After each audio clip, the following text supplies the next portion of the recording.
Hello everyone, मैं सुमित। आप सभी का मेरे यूट्यूब चैनल सेखी जीके पर स्वागत है।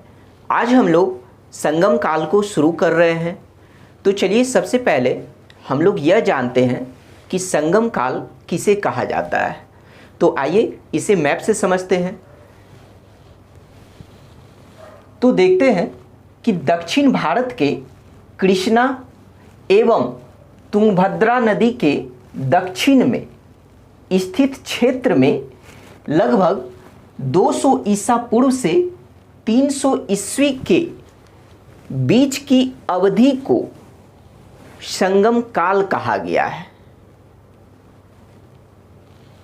और इसी काल में इस क्षेत्र में प्रागैतिहासिक युग के बाद ऐतिहासिक युग का प्रारंभ हुआ। तो हम लोग संगम काल के बारे में आगे पढ़ने से पहले हम लोग यह जानते हैं कि इस काल के दौरान इस क्षेत्र में प्रागैतिहासिक युग और ऐतिहासिक युग के बारे में हम लोग सबसे पहले समझते हैं। तो चलिए देखते हैं कि प्रागैतिहासिक युग और ऐतिहासिक युग कहने का मतलब यह हुआ कि दक्षिण भारत या फिर हम कह सकते हैं कि सुदूर दक्षिण में इतिहास का आरंभ कैसे हुआ। सबसे पहले हम लोग इसे समझते हैं। तो देखते हैं प्रागैतिहासिक युग। प्रागैतिहासिक युग किसे कहते हैं? वैसा युग जब मानव सभ्य नहीं थे और जहां हमें लिखित साक्ष्य नहीं मिला, तो उस युग को प्रागैतिहासिक युग कहा गया है। तो फिर ऐतिहासिक युग किसे कहा गया है? वैसा युग जब मानव सभ्य हो गए थे और जहां से हमें लिखित साक्ष्य प्राप्त हुआ है, तो वैसे युग को ऐतिहासिक युग कहा गया है। तो लगभग 200 ईसा पूर्व से पहले इस क्षेत्र में रहने वाले लोग प्रागैतिहासिक युग के अंतर्गत आते थे, क्योंकि वे लोग महापाषाण निर्माता कहलाते थे। ऐसा इसलिए क्योंकि लगभग 200 ईसा पूर्व से पहले इस क्षेत्र में रहने वाले लोगों के बारे में हमें किसी भी तरह का साहित्यिक साक्ष्य नहीं मिला है। तो हमें इनके बारे में जानकारी किससे प्राप्त हुई है? तो वह इनके कब्रों से जानकारी प्राप्त हुई है, जिसे महापाषाण कहा जाता था। तो इनके कब्रों को महापाषाण क्यों कहा जाता था? इसलिए कि मान लीजिए कि प्रागैतिहासिक युग के दौरान इन लोगों का जो कब्र था, तो इन लोगों के कब्र को चारों ओर से पत्थरों से घेर दिया जाता था। चारों ओर से क्या किया जाता था? पत्थरों से घेर दिया जाता था। तो इस वजह से इनके कब्रों को महापाषाण कहा गया है। और महापाषाण का निर्माण करने वाले लोगों को क्या कहा गया? तो महापाषाण निर्माता कहा गया है। तो यह बात को हम लोग समझ लिए कि लगभग 200 ईसा पूर्व से पहले जो इस दक्षिण के क्षेत्र में, या फिर हम कह सकते हैं कि सुदूर दक्षिण के क्षेत्र में जो लोग रहते थे, वह महापाषाण निर्माता लोग थे। अर्थात ये लोग प्रागैतिहासिक युग के लोग थे। उसके बाद लगभग 200 ईसा पूर्व से 300 ईस्वी तक के काल के अंतर्गत जो इस क्षेत्र के लोग थे, वह ऐतिहासिक युग के अंतर्गत आते थे। आइए जानते हैं ऐतिहासिक युग के अंतर्गत ये लोग कैसे आएंगे। तो क्या हुआ, इस काल में यानी इस काल के दौरान इस क्षेत्र में अर्थात कृष्णा नदी एवं तुंगभद्रा नदी के दक्षिण का जो क्षेत्र था, तो इस काल के दौरान इस क्षेत्र में फाल वाले हल से खेती करने वाले ग्रामीण लोग बसने लगे थे, वह इस काल के दौरान। ठीक है। दूसरा बात क्या है कि इसी काल में इस क्षेत्र में राजतंत्र का गठन होने लगा। थर्ड पॉइंट क्या है कि इस काल के दौरान इस क्षेत्र में सामाजिक वर्ग के लोग पनपने लगे थे। धातु के सिक्के का प्रचलन होने लगा था। उसके बाद इसी काल के दौरान इस क्षेत्र में लेखन कला का प्रचलन हुआ और अंत में इसी काल के दौरान इस क्षेत्र में लिखित साहित्य का आरंभ हुआ। तो इसी आधार पर अब जब चूंकि लिखित साहित्य का आरंभ हो गया तो इसका मतलब क्या हुआ कि अब हमें इस क्षेत्र से लिखित साक्ष्य प्राप्त होगा। और वह लिखित साहित्य का आरंभ कब से हुआ? तो वह लगभग 200 ईसा पूर्व से। कब तक? तो 300 ईस्वी तक। तो इस वजह से इस काल के दौरान इस क्षेत्र के लोग प्रथम ऐतिहासिक युग के अंतर्गत आते थे। तो इस बात को समझ गए कि ऐतिहासिक युग अर्थात इन लोगों के बारे में हमें जो जानकारी प्राप्त हुई, यानी इस युग के दौरान इन लोगों के बारे में जो हमें जानकारी प्राप्त हुई वह किससे जानकारी प्राप्त हुई? तो साहित्यिक स्रोत। कौन से साहित्यिक स्रोत? तो वह संगम साहित्य से इन लोगों के बारे में हमें जानकारी प्राप्त हुई। तो इस तरह से हम लोग समझे कि इस क्षेत्र में लगभग 200 ईसा पूर्व से पहले प्रागैतिहासिक युग के लोग रहते थे, जो ना तो सभ्य थे और ना ही उनके बारे में कोई लिखित साक्ष्य मिला था। लेकिन 200 ईसा पूर्व के बाद इन लोगों के बारे में हमें लिखित साक्ष्य भी मिला और ये लोग सभ्य भी हो चुके थे। ठीक है। तो चलिए इस बात को हम लोग समझ गए और यह भी समझ गए कि इस क्षेत्र में इतिहास का आरंभ कैसे हुआ। अब बात करते हैं कि जैसे टॉपिक है संगम काल, तो इस संगम काल में सबसे पहले हम लोग यह समझते हैं कि संगम किसे कहा जाता है। संगम का अर्थ क्या होता है? संगम का अर्थ होता है सम्मेलन या फिर गोष्ठी। कहने का मतलब यह हुआ कि इसमें तमिल कवियों का सम्मेलन होता था।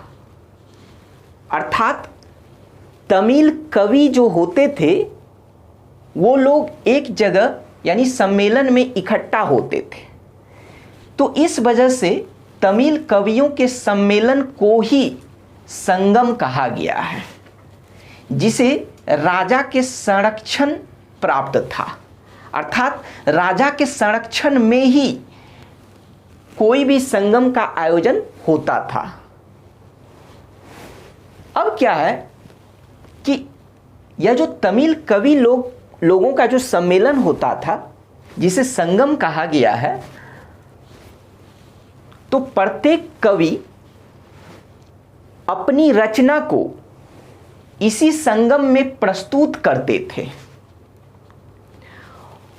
और इसी संगम से स्वीकृति प्राप्त होने के बाद इन कवियों के रचना का प्रकाशन होता था। इनके बगैर स्वीकृति के इन लोगों का रचना का प्रकाशन नहीं हो सकता था।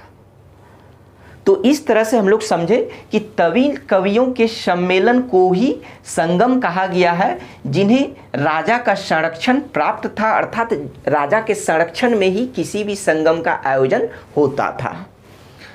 अब बात करते हैं कि ऐसा कहा गया है कि प्राचीन काल में पांड्य राजाओं के संरक्षण में 3 संगम का आयोजन किया गया था, जिसे मुचंगम कहा जाता था। क्या कहा जाता था? मुचंगम। तो देखते हैं कि यह जो 3 संगम कौन कौन से हैं, कहाँ कहाँ पर हुए और किनके अध्यक्षता में हुआ। तो 3 संगम की बात करें तो उसमें से सबसे पहला संगम जो है, पहला संगम वह मदुरई में हुआ। इसका आयोजन कहाँ हुआ? मदुरई में हुआ। इसकी अध्यक्षता कौन किए थे? तो इसकी अध्यक्षता अगस्त्य ऋषि किए थे। लेकिन इस सम्मेलन में जो भी ग्रंथ लिखा गया,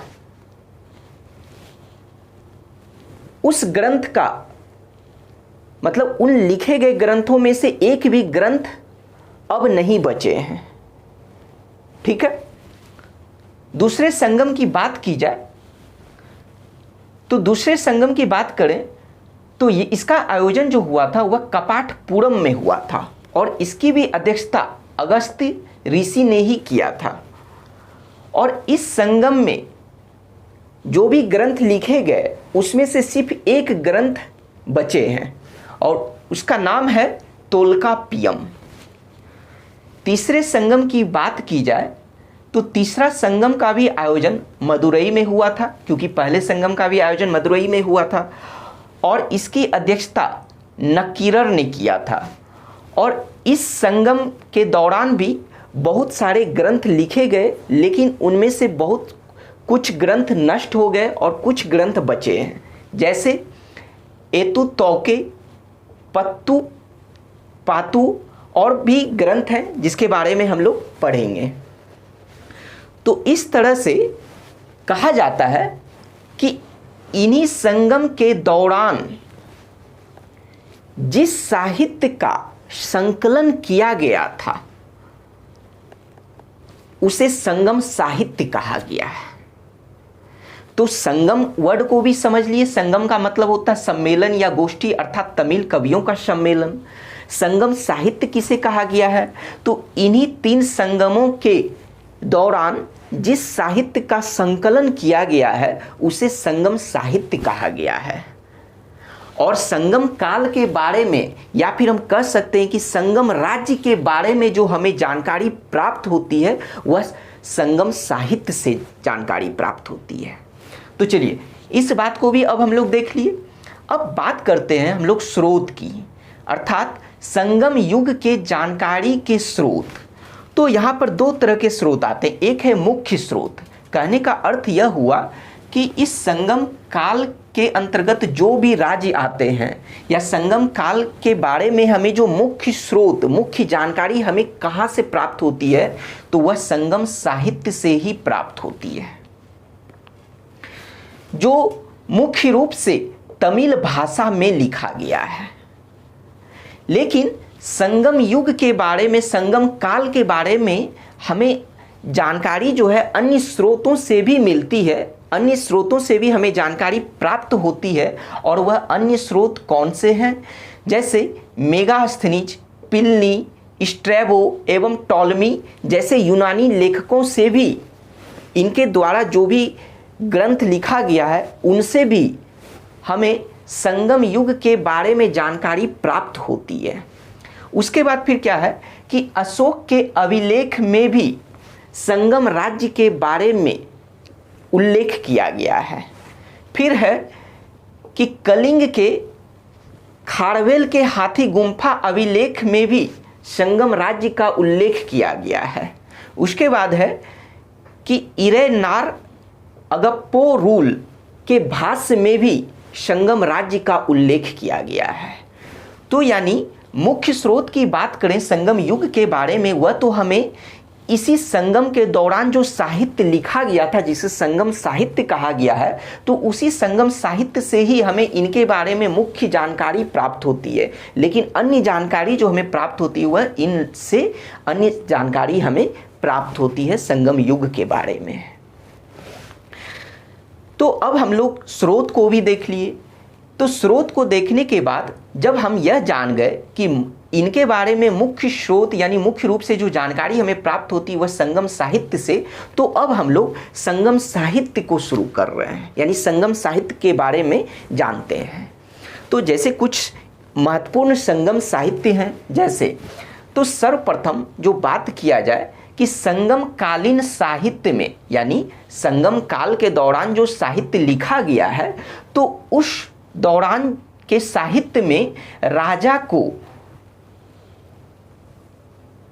क्या कहा जाता था, या फिर हम यह कह सकते हैं कि संगम कालीन साहित्य में राजा के लिए किस शब्द का प्रयोग किया जाता था, तो वह है कौन, को एवं मनन। तो राजा के, यानी संगम कालीन साहित्य में राजा के लिए इस 3 शब्द का प्रयोग किया जाता था। अब बात करते हैं कि दक्षिण भारत के आर्यीकरण का श्रेय किसे दिया जाता है। दक्षिण भारत के आर्यीकरण का कहने का मतलब यह हुआ कि यह जो संगम राज्य है, संगम काल के बारे में जो हम लोग पढ़ेंगे, तो वह दक्षिण भारत का ही राज्य है। तो यही चीज कहा गया है यहाँ पर कि दक्षिण भारत के आर्यीकरण का श्रेय किसे दिया जाता है, तो वह है अगस्त ऋषि। अगस्त ऋषि ने ही 2 संगम, यानी प्रथम संगम और दूसरी संगम की अध्यक्षता किए थे। तो अगस्त ऋषि को ही दक्षिण भारत के आर्यीकरण का श्रेय दिया जाता है और इनको ही संगम साहित्य का जनक भी माना जाता है। ठीक है, अब बात करते हैं हम लोग कि कुछ संगमकालीन साहित्य की, जैसे फर्स्ट है तोल्काप्पियम। तोल्काप्पियम के लेखक कौन है, तो तोल्काप्पियम के लेखक हैं तोल्काप्पियर। यह जो है तोल्काप्पियम तमिल साहित्य का पहला व्याकरण ग्रंथ है। इसे ध्यान में रखिएगा कि तोल्काप्पियम ही तमिल साहित्य का, क्योंकि इस दौरान जो भी संगम काल के दौरान जो भी साहित्य लिखा गया था वह मुख्य रूप से तमिल भाषा में लिखा गया था। तो इस वजह से जो यह साहित्य है तोल्काप्पियम, तो वह तमिल साहित्य का या फिर तमिल भाषा का पहला व्याकरण ग्रंथ है। इसे सूत्र शैली में लिखा गया है और सूत्र शैली के साथ साथ यह काव्य शास्त्र की भी रचना है। किसकी रचना है? काव्य शास्त्र की भी यह रचना है तोल्काप्पियम। अब बात करते हैं हम लोग दूसरे साहित्य की, तो दूसरे साहित्य हैं शिल्पादिकारम। शिल्पादिकारम, तो शिल्पादिकारम के लेखक कौन थे? तो इलंगो आडिगल। कौन थे? इलंगो आडिगल थे। संगम काल के दौरान 2 महाकाव्य लिखा गया और वह 2 महाकाव्य कौन कौन सा है? तो पहला है शिल्पादिकारम और दूसरा है मणिमैकले। तो इसके लेखक हैं इलंगो आडिगल और यह एक महाकाव्य है। यह जो शिल्पादिकारम साहित्य है यह एक प्रेम कथा है। यानी अगर जैसे पूछा जाता है कि यह किताब किस पर आधारित है, तो इस किताब में जो है प्रेम कथा को लिखा गया है, यानी प्रेम की कहानी को लिखा गया है। तो अब सवाल यह उठता है कि किसके प्रेम की कहानी को लिखा गया है, तो आइए जानते हैं। तो यह कोवलन व्यक्ति है। तो इसे हम लोग समझते हैं कि मैप में देखिए कि तमिलनाडु के क्षेत्र में एक नगर है पुहाड़, जिसे कावेरी पट्टनम भी कहा जाता है। तो इसी कावेरी पट्टनम के अमीर व्यापारी का पुत्र था जिनका नाम था कोवलन। इनकी धर्म पत्नी थी कन्नगी। कोवलन की धर्म पत्नी थी कन्नगी। तो कोवलन ने अपनी धर्म पत्नी कन्नगी की उपेक्षा करके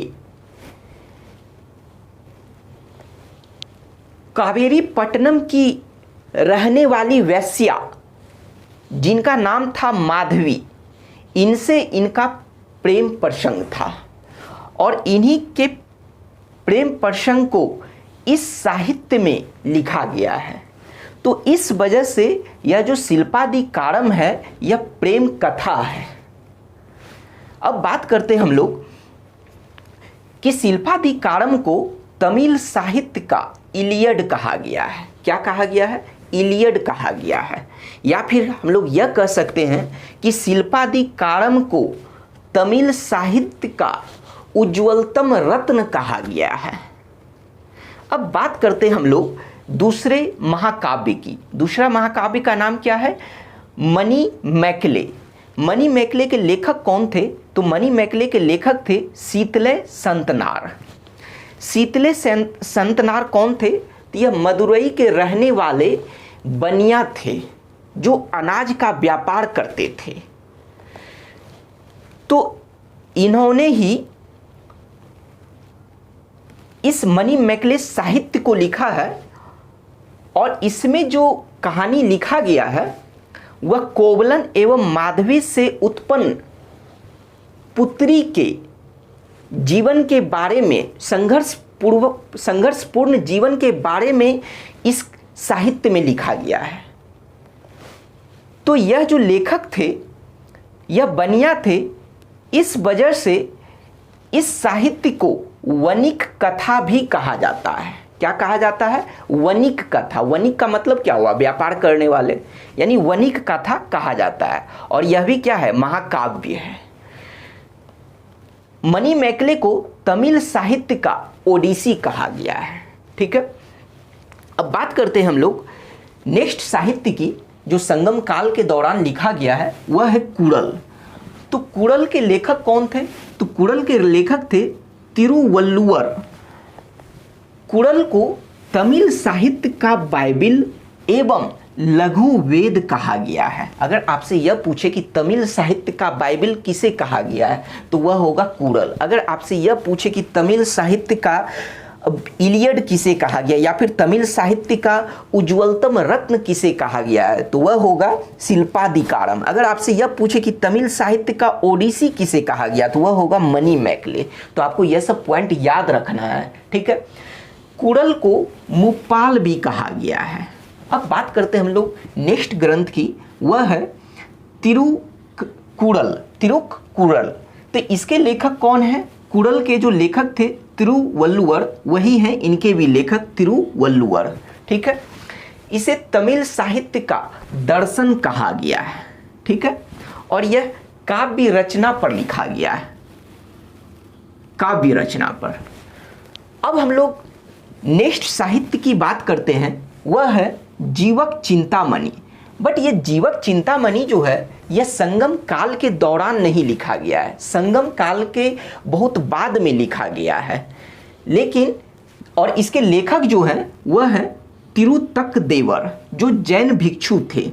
ऐसा कहा जाता है कि तिरुतक देवर पहले चोल शासक थे जिन्होंने जैन धर्म को अपनाकर जैन भिक्षु बन गए थे।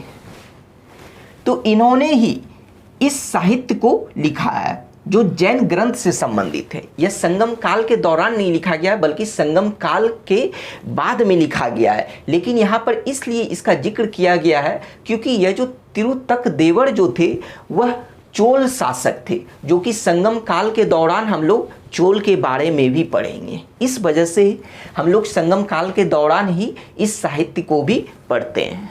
अब हम लोग संगम साहित्य को समाप्त करने के बाद संगम कालीन राजवंश के बारे में पढ़ेंगे।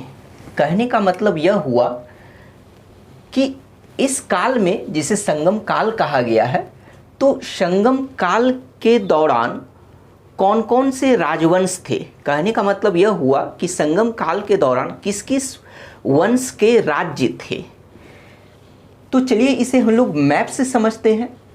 तो मैप से समझने से पहले हम लोग मैप को गो थ्रू करते हैं। पहले इसमें देखते हैं कि क्या क्या इसमें मतलब कि बनाया गया है।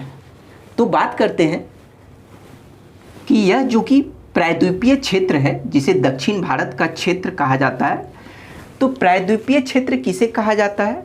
वैसा भूखंड जो तीनों तरफ से जल से घिरा हुआ हो, जैसे यह क्षेत्र, यह क्षेत्र और यह क्षेत्र। यह तीनों क्षेत्र क्या है? जल से घिरा हुआ है। इस वजह से इस भूखंड को प्रायद्वीपीय कहते हैं, प्रायद्वीपीय क्षेत्र कहते हैं। जो दक्षिण भारत का क्षेत्र है तो इसमें हम लोग देखते हैं कि यह जो रेड कलर का जो लाइन है इधर, तो यह जो है केरल का क्षेत्र है। उसके बाद यह जो ग्रीन लाइन है यहाँ से लेकर यहाँ तक, तो इसके नीचे वाला यह जो क्षेत्र है, ये पूरा यहाँ से लेकर यहाँ तक, यह तमिलनाडु का क्षेत्र है। फिर हम लोग ऊपर देखते हैं कि यहाँ से ग्रीन लाइन से ऊपर और यह जो रेड लाइन का जो इधर वाला हिस्सा है, यह कौन सा राज्य है? तो यह है आंध्र प्रदेश। ठीक है। उसके बाद रेड लाइन के इधर वाला जो हिस्सा है, यह वाला जो हिस्सा, यह कौन सा राज्य है? तो यह है कर्नाटक। तो हम लोग राज्यों की स्थिति को देखें। अब बात करते हैं हम लोग यहाँ पर जो भी ब्लू लाइन से जो लिखा गया है, मतलब ब्लू लाइन से जो बनाया गया है, वह नदी है। तो चलिए नदी को हम लोग देखते हैं कि पहला जो यह जो नदी है जो यहाँ से लेकर यहाँ तक आया है और बंगाल की खाड़ी में जो कि गिर जाती है, तो वह कौन है? यह कृष्णा नदी है। ठीक है, यहाँ लिखा हुआ है कृष्णा नदी। उसके बाद क्या है कि कर्नाटक के जो इस क्षेत्र से यह नदी निकलती है जिसका नाम है तुंगभद्रा, जो आगे आकर आंध्र प्रदेश के हिस्से में कृष्णा नदी में मिल जाती है। ठीक है, तो यह है तुंगभद्रा नदी।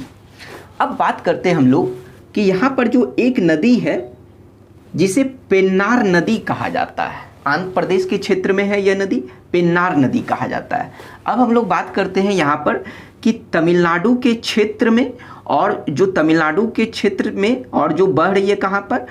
कावेरी, जिसे कावेरी नदी बोलते हैं, जो कि कर्नाटक में है। ठीक है, कर्नाटक और तमिलनाडु के क्षेत्र में, तो यह कावेरी नदी है।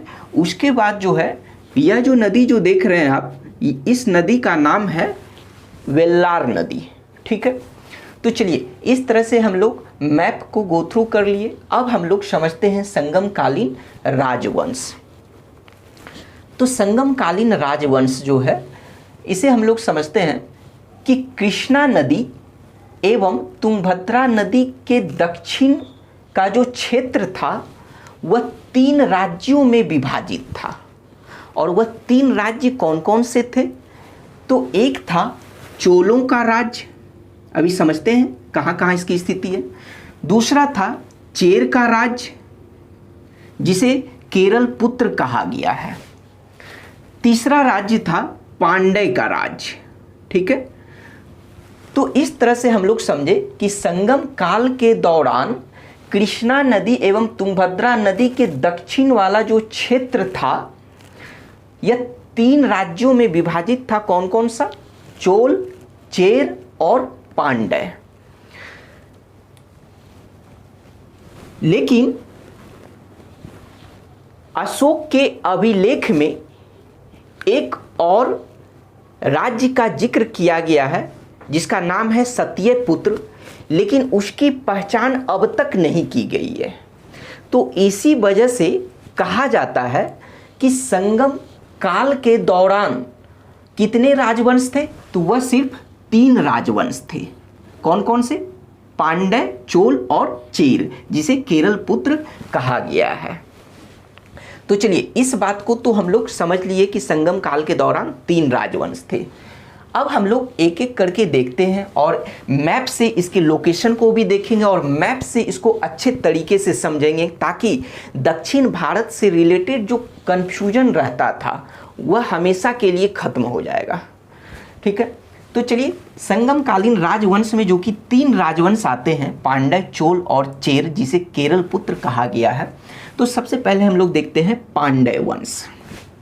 किसे? पांड्य वंश। तो पांड्य वंश के बारे में जो सर्वप्रथम उल्लेख किया है, अर्थात पांड्य वंश के बारे में जो सर्वप्रथम हमें जानकारी प्राप्त हुई है, वह मेगास्थनीज के द्वारा जानकारी, यानी मेगास्थनीज के इंडिका से हमें सर्वप्रथम पांड्य वंश के बारे में जानकारी प्राप्त होती है। कहने का मतलब यह हुआ कि पांड्य वंश का सर्वप्रथम उल्लेख कहाँ किसके द्वारा किया गया है? मेगास्थनीज के द्वारा किया गया है। मेगास्थनीज ने पांड्य वंश के राज्यों को मोतियों के लिए मशहूर बताया है। यानी इनका कहना यह था कि पांड्य जो राज्य था, यह जो राज्य था पांड्य राज्य, यह मोतियों के लिए मशहूर था। मेगास्थनीज ने इस राज्य के बारे में और भी बातें कही है। वह है कि पांड्य राज्य का शासन स्त्री के हाथ में था। तो इसका कहने का मतलब यह हुआ कि पांड्य समाज जो था वह कुछ हद तक मातृतंत्रात्मक था। क्यों? क्योंकि इस राज्य का शासन स्त्री के हाथ में था। और यह बात हमें किसने बताया है? तो यह मेगास्थनीज ने बताया है। ठीक है, तो हम लोग यहाँ से 3 बात को समझे कि सर्वप्रथम पांड्य वंश का उल्लेख किसने किया है? मेगास्थनीज ने। मेगास्थनीज ने पांड्य राज्यों को मोतियों के लिए मशहूर बताया है। इन्होंने पांड्य राज्य का शासन स्त्री के हाथ में बताया है, जिससे यह पता चलता है कि कुछ हद तक पांड्य समाज जो था वह मात्र तंत्रात्मक था। तो यह तो हो गया कि इसका सर्वप्रथम उल्लेख हम लोग देखें। अब बात करते हैं हम लोग कि पांड्य राज्य के बारे में, कि पांड्य वंश का जो राज्य था तो वह दक्षिण भारत में वह कहाँ था। ठीक है, तो दक्षिण भारत में जो इसकी स्थिति को मैप से हम लोग देखें तो वह तमिलनाडु के क्षेत्र में था। तमिलनाडु, जैसे कि यह जो ग्रीन वाला लाइन जो है, इसके नीचे वाला जो भी हिस्सा ये तमिलनाडु है, क्योंकि यह रेड लाइन के इधर वाला केरल है। ठीक है, तो पांड्य राज्य जो था वह सुदूर दक्षिण और दक्षिण पूर्वी भाग में पांड्य राज्य था। सुदूर दक्षिण कहने का मतलब यह हुआ कि दक्षिण का जो मतलब अंतिम इधर का जो छोर है सुदूर दक्षिण, और दक्षिण पूर्वी भाग कहने का मतलब यह हुआ कि दक्षिण पूर्वी भाग। ठीक है, दक्षिण पूर्वी भाग अर्थात आपका जो है इधर जो है दक्षिण और पूर्वी भाग, जैसे कि मान लीजिए कि यह दक्षिण है और यह पूरब है। ठीक है, तो दक्षिण पूर्वी भाग यह जो हो गया, तो सुदूर दक्षिण और दक्षिण पूर्वी का भाग में पांड्य राज्य था। तो अब अगर हम लोग इसके मोटे तौर पर अगर इसके जिलों की स्थिति को देखें तो वह था मदुरई, तिरुनेलवेली और रामनद। यानी पांड्य राज्य के अंतर्गत यह 3 जिले आते थे। मदुरई, जिसे मदुरा या फिर मदुरै भी कहा गया है। ठीक है, तो मदुरई, तिरुनेलवेली जो कि यहाँ पर है, और रामनद जो यहाँ है, तो ये तीनों जिले पांड्य राज्य के अंतर्गत आते थे। तो यह हुआ कि हम लोग मैप से इसका लोकेशन को देखें। ठीक है, यह जो मदुरै नदी जो था एक तरह से कह सकते हैं कि कावेरी नदी के दक्षिण में है। कावेरी नदी के, क्योंकि यहाँ पर जो है कावेरी नदी है, यह जो ब्लू वाला लाइन जो है यह कावेरी नदी है, तो कावेरी नदी के दक्षिण में है। ठीक है, अभी हम लोग जब चोल पढ़ेंगे तो और भी स्थिति क्लियर होगी। चलिए, तो हम लोग मैप से इसके स्थिति को देखें। पांड्य राज्य का जो राजधानी था वह मदुरा अर्थात मदुरई, जिसे मदुरै भी कहा जाता है। तो इन लोगों की राजधानी कहाँ थी? तो यह मदुरई थी। अब बात करते हैं कि पांड्य वंश का यानी पांड्य राज्य का जो प्रतीक चिन्ह या फिर हम कह सकते हैं कि राजकीय चिन्ह, तो पांड्य राज्य का जो प्रतीक चिन्ह या राजकीय चिन्ह क्या था? वो मछली था। अब बात करते हैं हम लोग इसके कुछ शासकों के बारे में। तो जैसे सर्वप्रथम है नेडियोन। तो नेडियोन जो कि पांड्य राज्य के, पांड्य वंश के संस्थापक थे। ठीक है, इस वंश के संस्थापक कौन थे? नेडियोन। नेडियोन ने ही समुद्र पूजा की प्रथा को शुरू किया था। अगर आपसे यह पूछे कि समुद्र पूजा की प्रथा को किसने शुरू किया था, तो वह होगा नेडियोन, जो पांड्य वंश के शासक थे अर्थात संस्थापक थे। इस वंश के जो सबसे महत्वपूर्ण शासक थे वह है नेडून जेलियन। तो नेडून जेलियन इस वंश के सबसे महत्वपूर्ण शासक थे। इनके बारे में कहा जाता है कि तलैया लंगानम के युद्ध में से कौन थे? चेर वंश के शासक थे। इस चेर वंश के शासक थे से।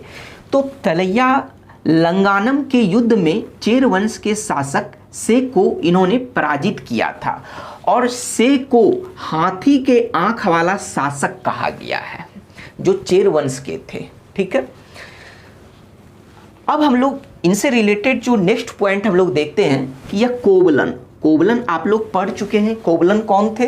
तो कोवलन जो कि हम लोग यहाँ पर पढ़े थे शिल्पादि कारम में, जो कि कोवलन की जो प्रेम कथा जो लिखी गई है। ठीक है, तो कोवलन कौन थे? तो कोवलन थे कावेरी पट्टनम के व्यापारी के पुत्र थे, अमीर व्यापारी के पुत्र थे। तो यह जो शासक थे पांड्य वंश के शासक नेडून जेलियन, तो यह निर्दोष कोवलन को फांसी दे दिया था। जबकि यह निर्दोष थे, फिर भी इनको ये शासक ने फांसी दे दिया था। तो इस वजह से क्या हुआ कि कोवलन की जो धर्म पत्नी थी कन्नगी, तो वह पांड्य राज्य को छोड़कर, मैप से समझिए कि पांड्य राज्य को छोड़कर चेर राज्य के शासकों के शरण में चली गई थी।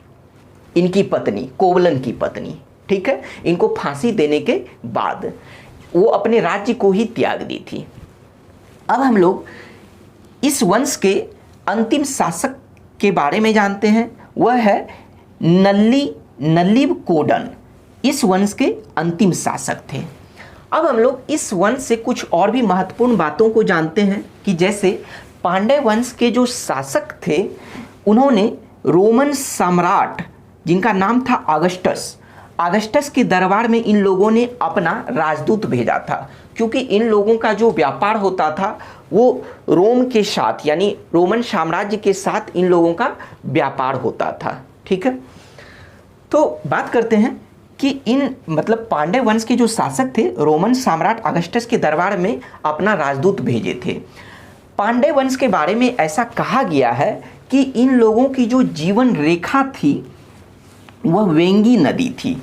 वेंगी नदी, जिसे वैगाई नदी भी कहा जाता है। तो यह नदी कहाँ बहती थी? तो यह नदी जो है वह मदुरई के आसपास जो है यह नदी बहती थी। ठीक है, तो क्यों इस नदी को पांड्य वंश का जीवन रेखा कहा गया है? क्योंकि वेंगी नदी का जो क्षेत्र था वो अपनी उर्वरता के लिए प्रसिद्ध था। इस वजह से पांड्य वंश का जो है जीवन रेखा वेंगी नदी को कहा गया है, या पांड्य राज्य का जीवन रेखा वेंगी नदी को कहा गया है। ठीक है, और उसके बाद जो नेक्स्ट पॉइंट है, जो कि पांड्य वंश के शासकों ने ही तीनों संगमों को संरक्षण प्रदान किया था। यानी पांड्य वंश के शासक ही, जो कि हम लोग यहाँ पर पढ़ चुके थे कि पांड्य राजाओं के संरक्षण में 3 संगम का आयोजन किया गया था। तो इस तरह से हम लोग पांड्य वंश के बारे में पढ़ चुके। अब बात करते हैं हम लोग नेक्स्ट चोल वंश। तो चोल वंश की स्थिति को हम लोग मैप से देखते हैं कि चोल वंश का जो क्षेत्र था वह पेन्नार और वेल्लार नदियों के बीच का क्षेत्र था। तो चलिए मैप में हम लोग देखते हैं कि मैप में हम लोग देखे थे कि पेन्नार नदी कहाँ पर है। तो यह आंध्र प्रदेश के क्षेत्र में है, लगभग हम लोग कह सकते हैं कि यह मध्य भाग में है। ठीक है, जो कि दक्कन का भी हिस्सा पड़ता है। तो पेन्नार नदी यहाँ है और वेल्लार नदी, तो वेल्लार नदी कहाँ है? तो यह देखिए कावेरी नदी के नीचे, यानी तमिलनाडु में यह जो नदी है यह वेल्लार नदी है। तो अर्थात कहने का मतलब यह हुआ कि यहाँ से लेकर इस नदी तक, यानी कावेरी के आप दक्षिण में भी आइए, तो इस नदी तक यह जो क्षेत्र था वह चोलों का क्षेत्र था, यानी चोल का राज्य था। ठीक है, और इसी क्षेत्र को क्या कहा जाता था? तो इस क्षेत्र को चोल मंडलम कहा जाता था, अर्थात कोरोमंडल। ठीक है, अभी हम लोग समझते हैं कोरोमंडल को। तो इन दोनों नदियों के बीच का, यानी पेन्नार जो कि आंध्र प्रदेश में है और वेल्लार जो कि तमिलनाडु में है, तो इन दोनों नदियों के क्षेत्र ही चोलों का राज्य था। ठीक है, यहीं पर ये लोग रहते थे और इसी क्षेत्र को चोल मंडलम कहा गया, अर्थात कोरोमंडल। तो इस तरह से देखा जाए कि इन लोगों का जो क्षेत्र था वह कोरोमंडल तट एवं दक्कन का कुछ क्षेत्र पड़ता था। इन लोगों का जो क्षेत्र, रहने का जो क्षेत्र था वह कोरोमंडल तट में जो है कौन कौन से आते हैं? आंध्र प्रदेश और तमिलनाडु। तो कोरोमंडल का तट और दक्कन का कुछ क्षेत्र। तो क्योंकि हम लोग जो है जब सातवाहन को पढ़े थे तो उसमें दक्कन क्षेत्र को देखे थे, तो दक्कन का क्षेत्र जो कि लगभग यहाँ से ऐसे करके निकलता है आंध्र प्रदेश का यह जो हिस्सा है, तो दक्कन का कुछ क्षेत्र भी आ जाता है चोलों के राज्य में। तो इस वजह से हम लोग यह भी कह सकते हैं कि इनका जो रहने का जो क्षेत्र था वह कोरोमंडल तट एवं दक्कन का कुछ क्षेत्र भी था। अब बात करते हैं कि इन लोगों का स्थिति तो हम लोग देख ली कि यहाँ से लेकर यहाँ तक, लेकिन इन लोगों का जो शासन का जो मुख्य क्षेत्र था वह कौन सा क्षेत्र था? वह था कावेरी डेल्टा। तो यह देखिए, यह जो कावेरी नदी है यहाँ पर, तो यह जो डेल्टा का जो क्षेत्र है, कावेरी डेल्टा का क्षेत्र, तो यह जो है इन लोगों का शासन का मुख्य क्षेत्र था। अभी हम लोग आगे समझेंगे क्यों इनके शासन का यह मुख्य क्षेत्र था कावेरी डेल्टा। ठीक है, अब बात करते हैं हम लोग कि चोल वंश के प्रतीक चिन्ह या फिर राजकीय चिन्ह क्या थे? बाघ। जैसे कि पांड्य वंश का राजकीय चिन्ह क्या था? वह था मछली था।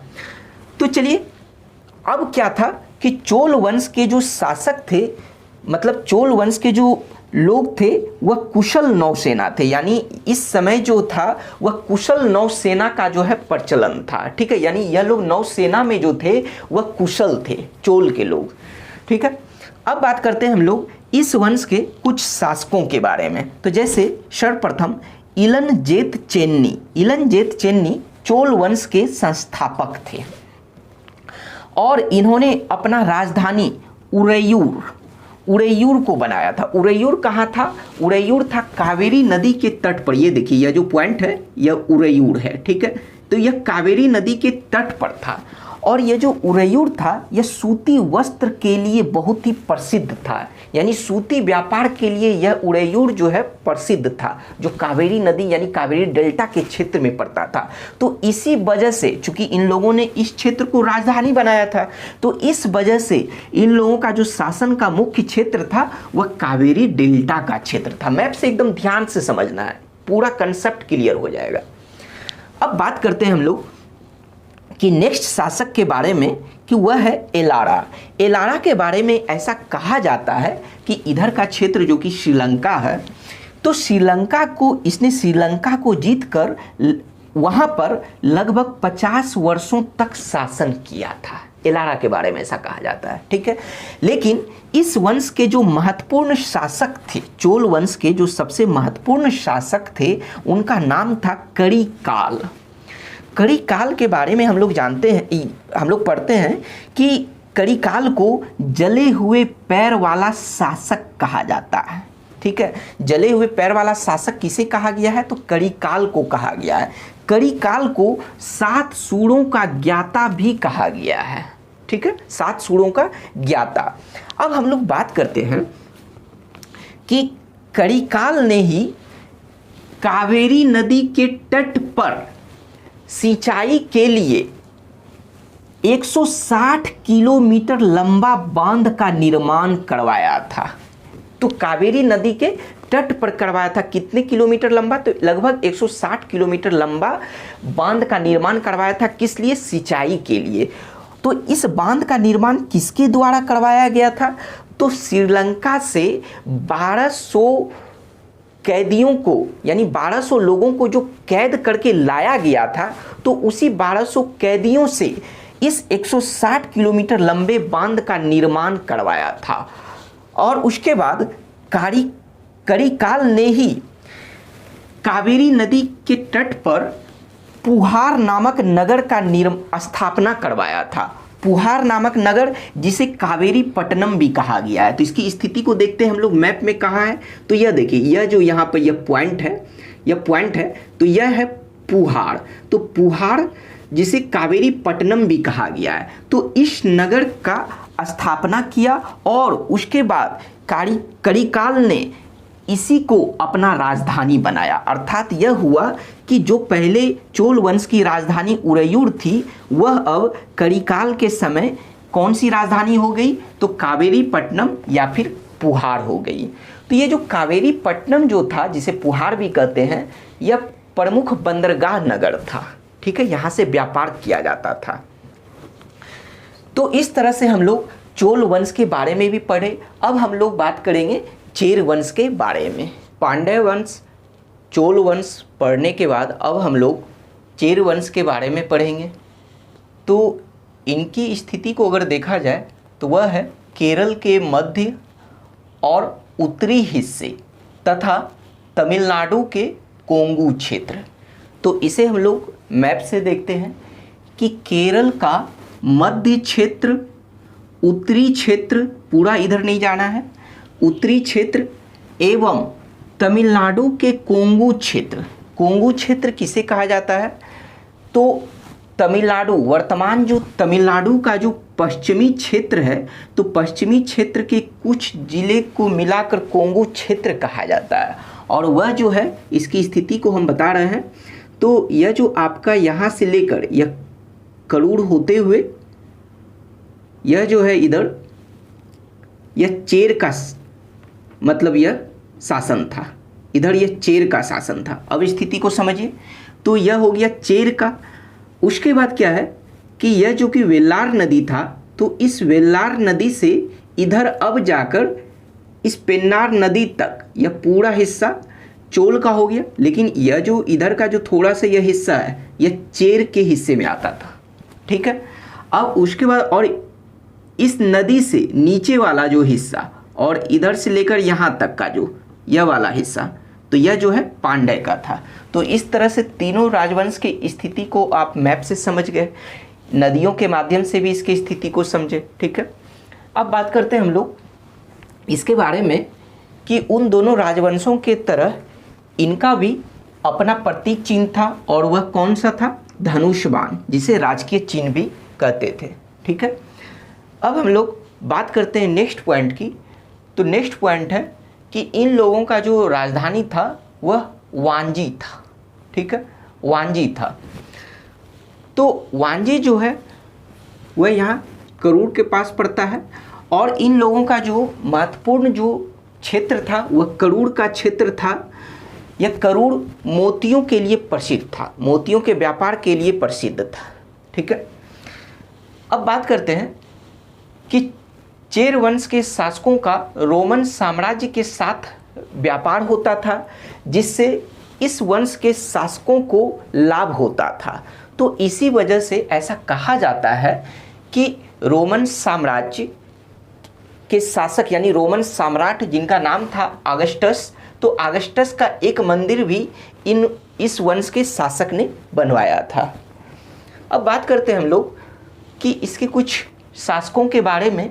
तो जैसे उदयन जेरल, तो इस वंश के संस्थापक थे, उतना महत्वपूर्ण नहीं है इन सब से, तो इस वजह से हम लोग सिर्फ देख लेते हैं कि कौन संस्थापक हैं ये सब। अब फिर बात करते हैं इस वंश के महत्वपूर्ण शासक के बारे में। तो इस वंश के महत्वपूर्ण शासक कौन है? तो सेन गुट्टवन, यह सबसे महत्वपूर्ण शासक थे इस वंश के। तो सेन गुट्टवन को लाल चेर या भला चेर भी कहा गया है, लाल चेर या भला चेर। तो हम लोग जो पढ़े थे कि कोलवन की जो पत्नी थी कन्नगी, जो पांड्य राज्य को अर्थात कोलवन को फांसी देने के बाद जो उनकी पत्नी कन्नगी पांड्य राज्य को छोड़कर चेर राज्य में आ गई थी, तो वह किसके समय में आई थी? तो कन्नगी पांड्य राज्य को छोड़कर चेर राज्य में आकर समाधि ले ली थी। तो वह किस चेर वंश की किस शासक के शासन काल में? तो वह होगा सेन गुट्टवन के शासन काल में ही। तो इनके समाधि लेने के बाद सेन गुट्टवन ने कन्नगी की स्मृति में कन्नगी पूजा या फिर पत्नी पूजा का प्रारंभ किया। ठीक है, किसकी स्मृति में? तो कन्नगी की स्मृति में। अब बात करते हैं हम लोग कि इस वंश के जो अंतिम शासक थे वह हैं इरम पोरई। इरम पोरई इस वंश के अंतिम शासक हैं। तो इस तरह से हम लोग तीनों वंश के बारे में पढ़ लिए। अब बात करते हैं ओवरऑल संगम कालीन यानी संगम काल के प्रशासन के बारे में, संगम काल के धर्म के बारे में, संगम काल के अर्थव्यवस्था के बारे में। तो चलिए बात करते हैं कि संगमकालीन प्रशासन के अंतर्गत देखा जाए तो इस समय वंशानुगत अर्थात यह जो काल है, तो उस समय वंशानुगत राजतंत्र का प्रचलन था, लेकिन राजा की शक्ति पर 5 परिषदों का नियंत्रण था। और वह कौन कौन से थे? जैसे मंत्री, मंत्री को अमेचार कहा जाता था, पुरोहित, पुरोहित को पुरोहितार कहा जाता था, दूत को दूतार, सेनापति को सेनापतियार और गुप्तचर को और रार कहा जाता था। ठीक है, संगम काल के दौरान यानी संगम काल की राजधानी जो भी इनके वंश थे, इनके वंशों की जो भी राजधानी थी, तो राजधानी में एक राजसभा होती थी प्रतिदिन, जिसे नालवे कहा गया है। ठीक है, फिर क्या है कि राजा के न्यायालय यानी संगम काल के जो भी राजा थे, तो इनका ही मतलब अंतिम रूप से निर्णय माना जाता था। तो इसलिए कहा जाता है कि राजा के न्यायालय को मनरम कहा गया है। क्या कहा गया है? मनरम कहा गया है, क्योंकि किसी भी फैसला का जो निर्णय अंतिम रूप से लेते थे वह राजा ही लेते थे, तो इसलिए वह एक न्यायाधीश के रूप में भी थे। तो इसी वजह से कहा जाता है कि राजा के न्यायालय को मनरम कहा गया है। अब बात करते हैं हम लोग संगमकालीन धर्म के बारे में। तो संगमकालीन धर्म के बारे में अगर बात किया जाए तो संगम काल या फिर तमिल राज्य के प्रमुख देवता मुरुगन थे। तो तमिल राज्य आप समझ गए होंगे कि यही 3 राज्य तमिल राज्य के अंतर्गत, यानी वही कृष्णा या फिर तुंगभद्रा नदी का जो क्षेत्र, दक्षिण का जो क्षेत्र है वह कौन सा? तमिल राज्य कहलाता है। ठीक है, जो 3 राज्य थे। तो संगम काल या तमिल राज्य के प्रमुख देवता कौन थे? मुरुगन थे। वह इस काल के सबसे प्राचीन देवता भी थे। मुरुगन का जो प्रतीक चिन्ह था वह मुर्गा था और इनके अस्त्र क्या थे? तो अस्त्र थे बर्छा। संगम काल के दौरान बौद्ध एवं जैन धर्म का भी प्रसार हुआ था। अब हम लोग बात करते हैं कि संगमकालीन अर्थव्यवस्था के बारे में। संगमकालीन अर्थव्यवस्था के बारे में बात किया जाए तो इस समय जो था वह कृषि मुख्य व्यवसाय था, जिसमें चावल सबसे आम फसल थी, मतलब आसानी से चावल को उपजाया जाता था। ठीक है, अब बात करते हैं कि संगमकालीन अर्थव्यवस्था के दौरान कि उस काल के दौरान भारत और रोम के बीच घनिष्ठ व्यापारिक संबंध था।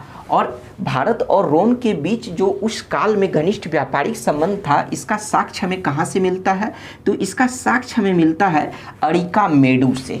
तो अरिकामेडु को मैप में देखते हैं कि अरिकामेडु कहाँ पर है। तो अरिकामेडु जो है वह पुडुचेरी के दक्षिण में, यहाँ पर पुडुचेरी है, तो पुडुचेरी से 3 किलोमीटर दक्षिण में कोरोमंडल तट पर अरिकामेडु है। ठीक है, तो अरिकामेडु को जो है पेरिप्लस ऑफ द इरिथ्रियन सी के लेखक पोडुके कहते थे। तो यहाँ जो मैप में जो आपको यह पोडुके लिखा हुआ है, एक्चुअली इसे ही अरिकामेडु कहा गया है। ठीक है, तो लेकिन पेरिप्लस ऑफ द इरिथ्रियन सी के जो लेखक थे उन्होंने अपने किताब में अरिकामेडु के लिए पोडुके शब्द लिखा है, पोडुके। ठीक है, तो इससे यह पता चलता है कि पेरिप्लस ऑफ द इरिथ्रियन सी के लेखक को इस पोडुके बंदरगाह के बारे में जानकारी प्राप्त थी। अब बात करते हैं कि भारत और रोम के बीच जो घनिष्ठ व्यापारिक संबंध का साक्ष्य हमें अरिकामेडु से मिला है, तो वह अरिकामेडु से क्या क्या साक्ष्य मिला है? तो अरिकामेडु से हमें रोमन बस्ती का साक्ष्य मिला है, यानी ऐसा कहा गया है कि अरिकामेडु में रोमन बस्ती थे, जिससे मतलब जहाँ से हमें साक्ष्य मिला है। उसके बाद दूसरी जो साक्ष्य मिली है वह है अरिकामेडु से एम्फोरा जार का साक्ष्य। एम्फोरा जार का साक्ष्य मिला है जो रोम से आयात किया जाता था, रोम से आयात किया जाता था। ठीक है, तो यह एम्फोरा जार क्या होता था? तो यह एम्फोरा जार जो था लंबा एवं दोनों तरफ हत्थेदार जार, मतलब कहने का मतलब यह हुआ कि यह जो एम्फोरा जार था वह लंबा होता था और दोनों तरफ से हाथ से पकड़ने वाला होता था। ठीक है, यह हत्थेदार जार होता था। तो इसका यूज क्या होता था? तो इसका यूज जो होता था वह तेल एवं शराब को रखने के लिए इसका प्रयोग किया जाता था। ठीक है, अब बात करते हैं हम लोग कि संगम काल के पतन के बारे में। तो संगम काल के पतन के बारे में बात किया जाए तो लगभग 300 ईस्वी आते आते तक संगम काल का धीरे धीरे पतन होने लगा। कहने का मतलब यह हुआ कि 300 ईस्वी तक आते आते संगम काल पतन की ओर अग्रसर हो गया।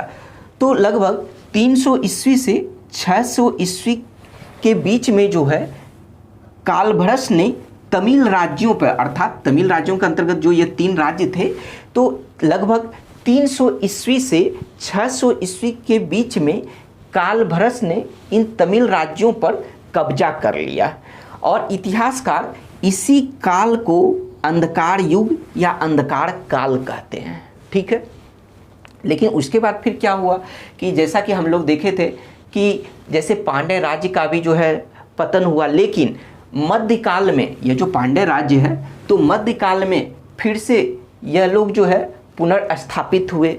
उसी तरह से चोल के बारे में कहा जाता है कि मतलब कि 9वीं सदी के मध्य में चोल शासक विजयालय ने चोल की स्थापना की थी। 9वीं सदी के मध्य में लगभग 850 ईस्वी में। और इन्होंने अपनी राजधानी कहाँ बनाई थी, यानी 9वीं सदी के मध्य में जो चोल शासक यानी विजयालय जो चोलों की स्थापना किए थे, उन्होंने अपनी राजधानी कहाँ बनाई थी, तो तंजावुर अर्थात तंजौर को अपनी राजधानी बनाई थी। ठीक है, तो इस चोल के बारे में अर्थात विजयालय के द्वारा जो चोल की स्थापना की गई थी, वह इसके बाद जो हम लोग फिर से दक्षिण भारत को पढ़ेंगे, जहाँ पर हम लोग चालुक्य वंश, राष्ट्रकूट वंश, पल्लव वंश, उन सब को पढ़ेंगे, तो वहीं पर फिर से हम लोग चोल के बारे में, उस चोल के बारे में पढ़ेंगे जिसके संस्थापक विजयालय थे। ठीक है, तो इस तरह से हम लोग देखें कि संगम काल के बारे में पूरी जानकारी हम लोगों को प्राप्त हो गई। तो यह वीडियो आपको कैसा लगा यह हमें कमेंट में ज़रूर बताइए। Thank you.